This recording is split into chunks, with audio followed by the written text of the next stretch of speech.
Hey everyone, thanks for checking out the stories and please subscribe.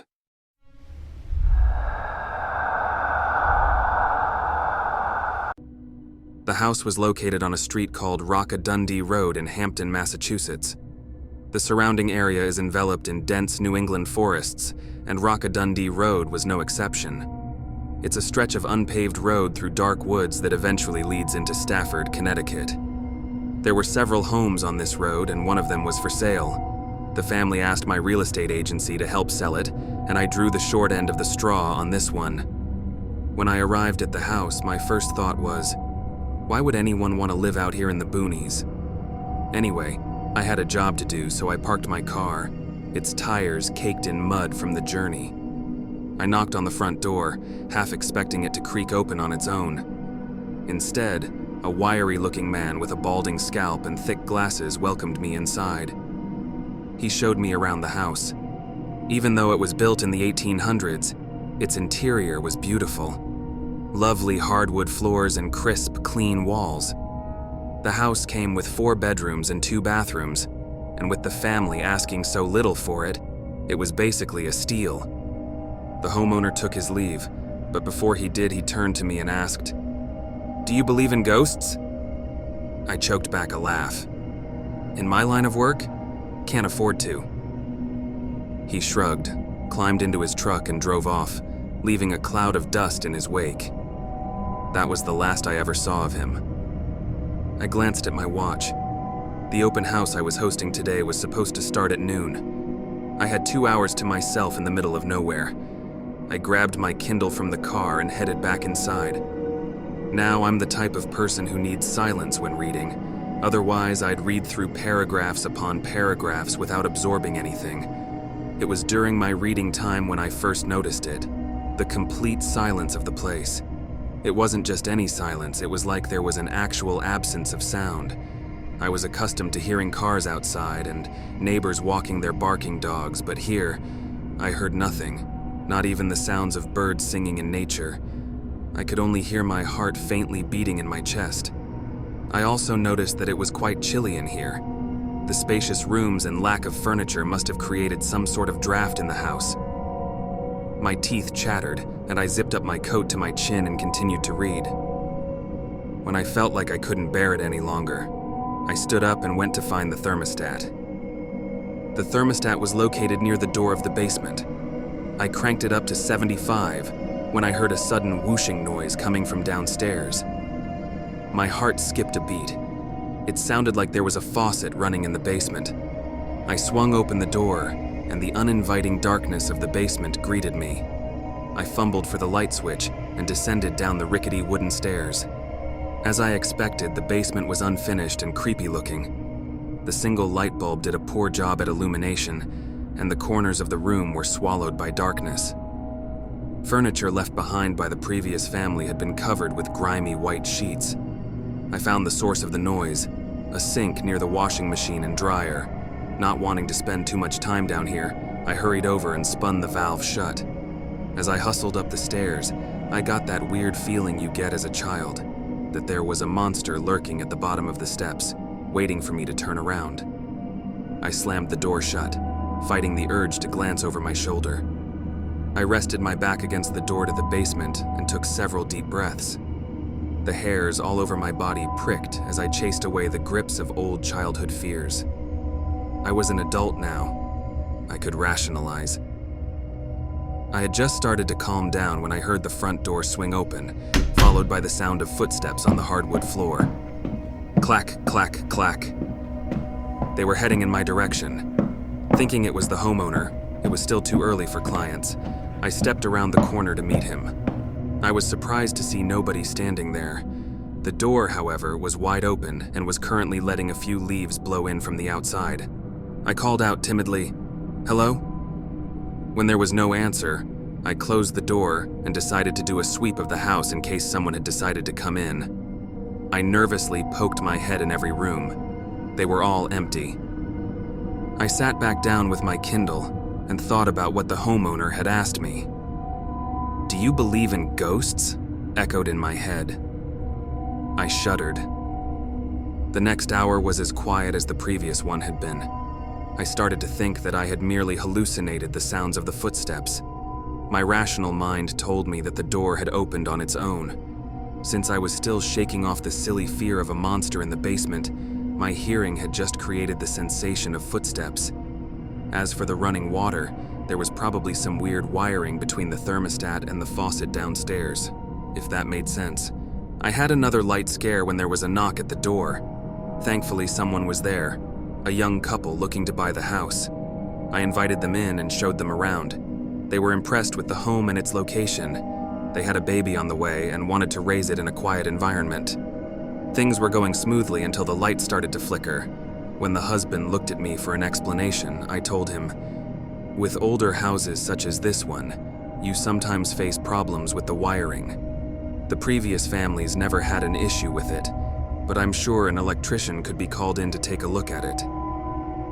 That's basically how my open house went. There would be some weird phenomenon, and I would have to debunk it on the spot. At the end of it, I even convinced myself that there was nothing paranormal going on with the house. Once I had successfully wrapped up my session, I was anxious to get home.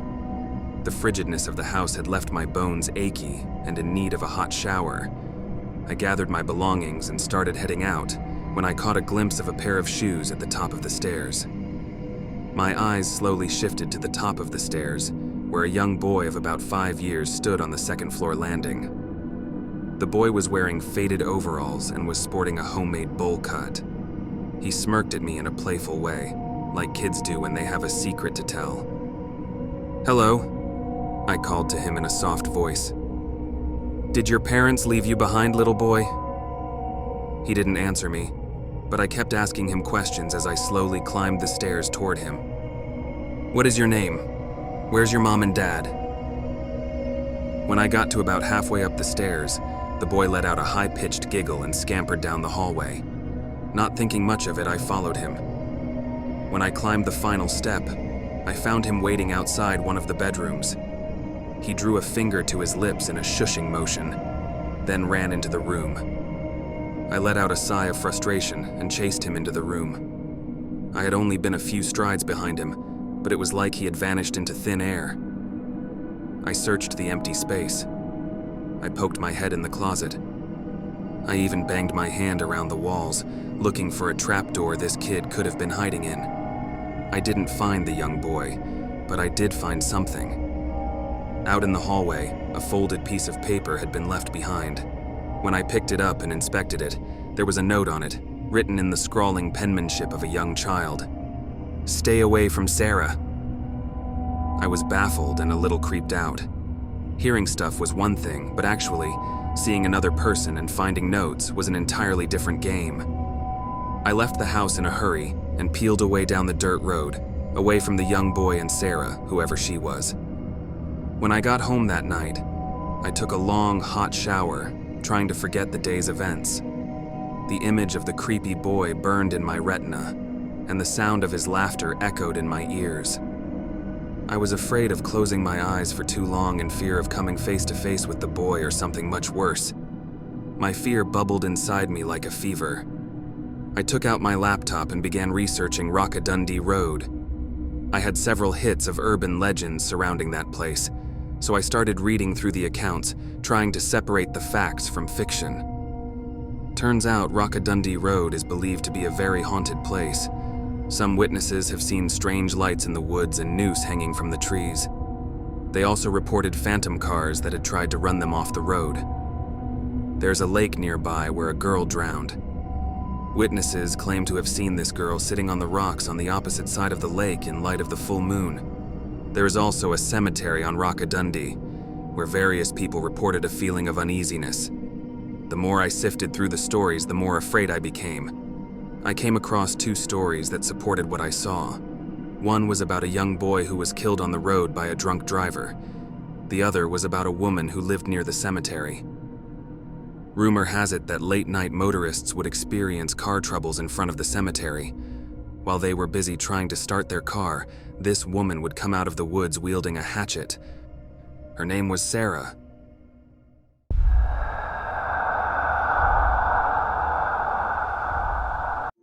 It was about 20 years ago that I joined the real estate industry in the hopes of selling my late great-uncle's home in the South Shore area of Chicago. The home was this towering two-story brick monolith that was, more or less, a dump from years of neglect. My uncle had battled mental illness, so the house's disrepair was sad, but not unsurprising given his struggles. So, there I was, on one of those sweltering summer days, the kind where the air feels thick like you're in a sauna. I was with Ben, a contractor buddy of mine, hashing out renovation plans for the first-floor family room. Out of nowhere, a bone-chilling draft swept up through the room. Mind you, the AC was off, and outside, the temperature was pushing 94 degrees. Weird, right? Ben thought the cold air might be a draft coming from the basement. He went to investigate, his footsteps a fading echo as he descended the creaky stairs. 5 minutes ticked by, then 10. What was taking him so long? Finally, I decided I better go looking for him. I swung open the door to the basement stairwell and yelled down into the faint light that pierced the darkness below. "Ben, you okay down there?"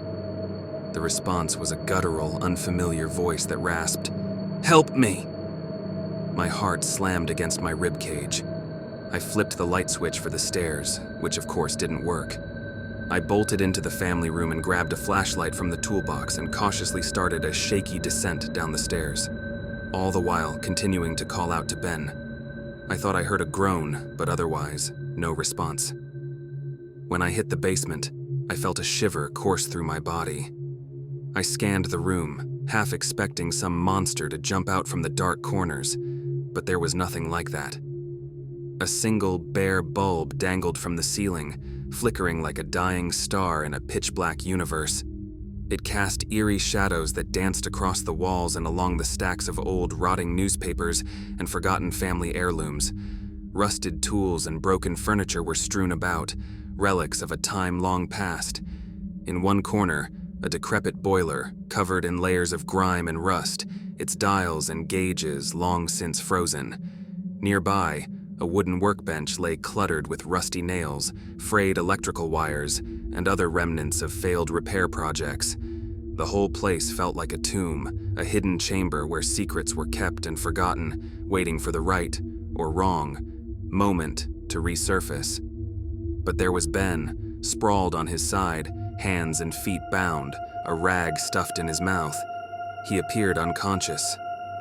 I untied Ben and pulled the rag from his mouth. He was still out cold. I sprinted upstairs, my hands shaking so bad I could barely dial 911. The police and ambulance arrived within minutes. Ben woke up in the hospital with zero recollection of what happened to him or who had called for help. His medical tests came back inconclusive. The next day, I returned to that godforsaken house, this time with my brother-in-law as backup. We scoured every inch, looking for signs of a break-in, but found nothing. Just when we thought we were alone, a deafening crash echoed from the basement. We bolted downstairs and were hit by air so cold it felt like stepping into a meat locker, tinged with the acidic smell of sulfur. And then, right before our eyes, the strangest thing happened. Part of the basement floor gave way, revealing a perfectly square hole, about 4 feet by 4 feet, looking like a gateway to God knows where. We'd left the flashlight upstairs, of course. My dumbass brother-in-law, ever the genius, reached into the hole. He yanked his hand back like he'd touched a live wire, saying he'd felt something like bone. "Call the cops," he stammered. "I think there's a dead body in there." In the coming days, the police unearthed not one, but 2 bodies in that basement. My first thought was that it had to be my uncle's doing. He'd owned the home since he was 18 after his parents died in 1944.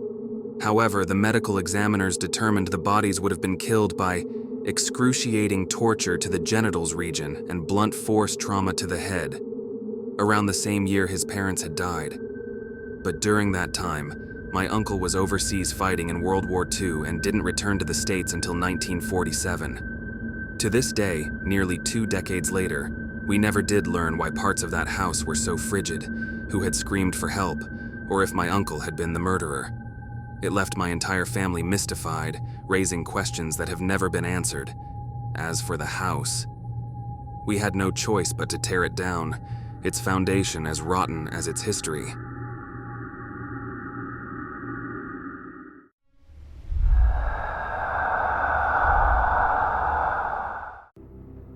I'd been a real estate agent in Maine for more than 10 years when I got a call from my old friend Matthew. Matthew needed help selling his house out in this little town called Bethel. For those who don't know Bethel, it's this charming, quintessential New England town near the White Mountains in western Maine. Matthew had been through a lot recently. His mom had battled cancer and ultimately died in that house. The following night, his father, distraught from her death, got plastered, accidentally tripped, and fell down a steep cliff while walking his dog. The dog survived, but his dad didn't. He broke his neck and died.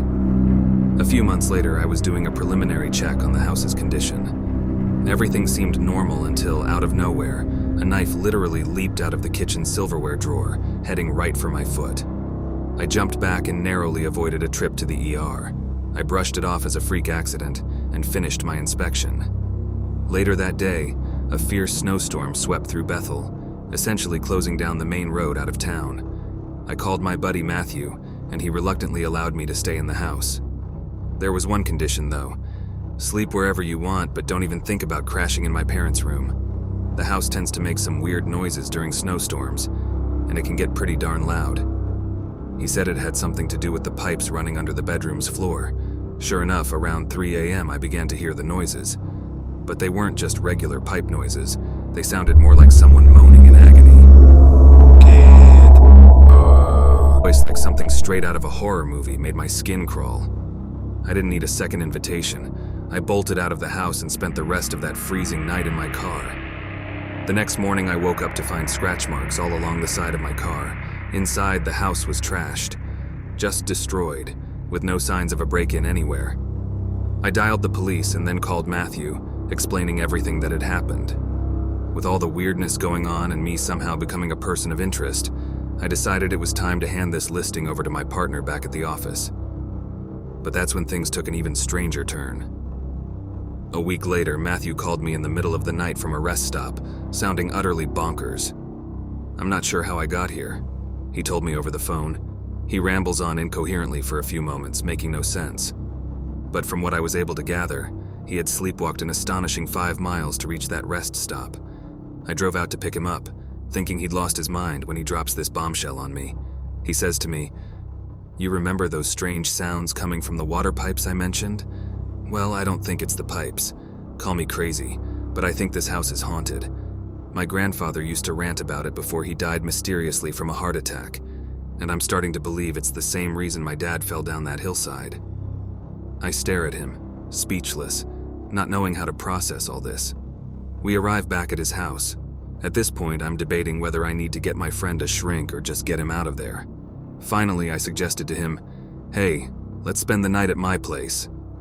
All of a sudden, the floor started trembling, and a bone-chilling voice echoed through the hallways shouting, "Get out!"